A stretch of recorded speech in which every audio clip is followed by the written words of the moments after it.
Comme je le reprochais l'autre jour à Éric Zemmour, je crois que beaucoup de gens ne comprennent pas le rôle des chefs, le rôle des leaders, le rôle de ce que j'appelle maintenant les conducteurs.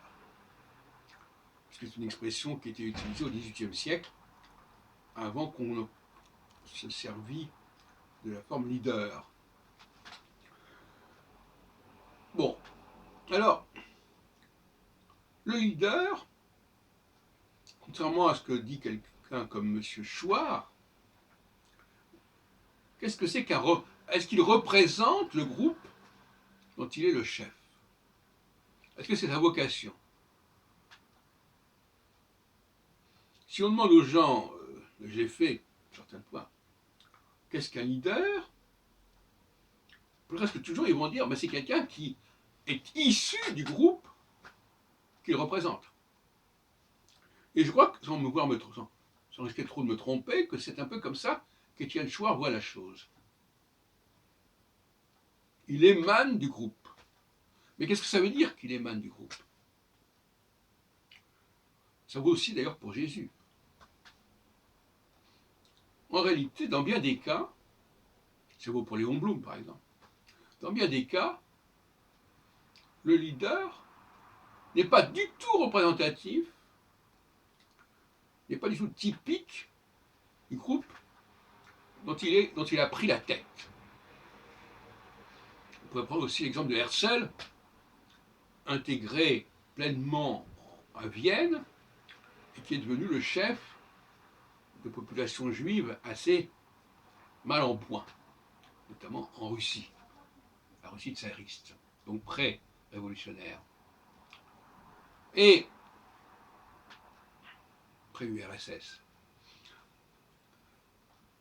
On voit donc que finalement, il y a un paradoxe du leader. Il représente le groupe et il n'en fait pas partie, mais le groupe, lui, fait partie de son schéma à lui le leader.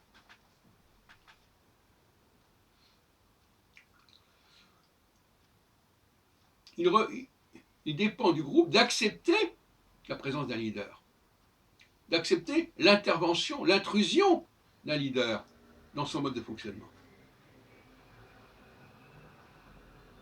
Est-ce que ce leader dénature, en tout cas reformate le groupe en question? Et ça, je crois qu'au niveau de la science politique, ce point est loin d'avoir été suffisamment bien exposé, bien exploité, bien présenté.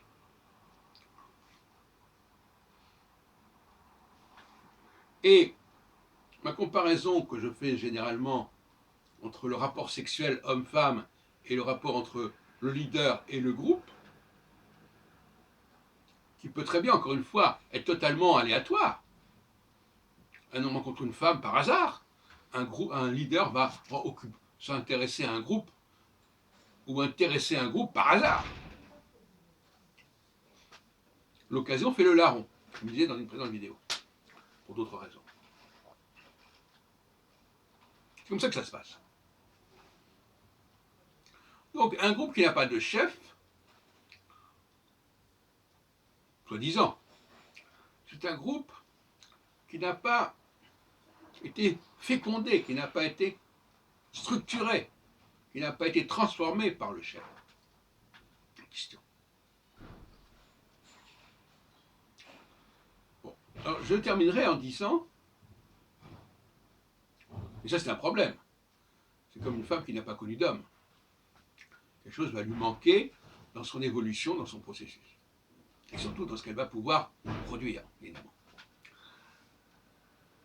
Je terminerai en disant que, dans bien des cas,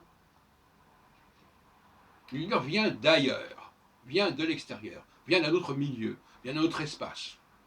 Et c'est en cela qu'on peut dire « nul n'est prophète en son pays ».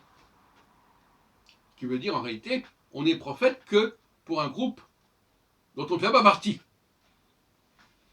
Et c'est intéressant au niveau des évangiles, notamment des évangiles selon Matthieu, je crois bien, où on essaie de